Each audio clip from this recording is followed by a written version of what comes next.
Cinema నటులు సినిమాలు చేసుకుంటే బాగుంటుంది, లేదా అంతర్జాతీయ విషయాలు జాతీయ విషయాలు మాట్లాడచ్చు, మాట్లాడకూడదని లేదు. భావ ప్రకటన స్వాతంత్రం పక్క ప్రతి ఒక్కళ్ళకు ఉంటుంది. కాకపోతే ఈ మాట్లాడినప్పుడు విమర్శలకు కూడా సిద్ధపడాలి. నేను మాట్లాడతాను, నేను మాట్లాడిందే ఫైనల్, నేను విమర్శలకు అతీతం అనుకుంటే కనుక భ్రమ. ఇప్పుడు ఏదైతే తమిళ సినిమా యాక్టర్ విజయ్ సేతుపతి, ఇప్పుడు విజయ్ ఒక తలనొప్పి అనుకుంటే విజయ్ సేతుపతి మరొక తలనొప్పి అనమాట. సరే, నా గాడ్సే, గాంధీని చంపినటువంటి గాడ్సే దేశ స్వతంత్రం కోసం పోరాటం చేసినటువంటి గాంధీని చెప్పగలిగాడు. కానీ 100 ఏళ్ల నుండి భారతదేశాన్ని ఆక్రమించుకుని ఇక్కడ సంపదను దోచుకుంటూ మన దేశ మహిళల మీద ప్రజల మీద ఆకృత్యాలు చేస్తున్న బ్రిటిష్ వేదవులను ఒక్కడిని కూడా చంపలేదు ఏంటని ప్రశ్నించాడు. ఇది చాలా అద్భుతమైనటువంటి మాట. నిజంగా గాడ్సేకి దేశం మీద ప్రేమ ఉంటే బ్రిటిష్ వాళ్ళని కదా మొదట గన్తో కాల్చాల్సిందే అన్నాడు. అది కూడా కరెక్ట్ బాధ.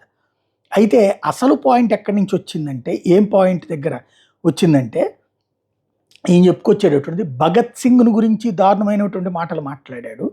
భగత్ సింగ్ని ఉరేయడంలో తప్పు లేదట.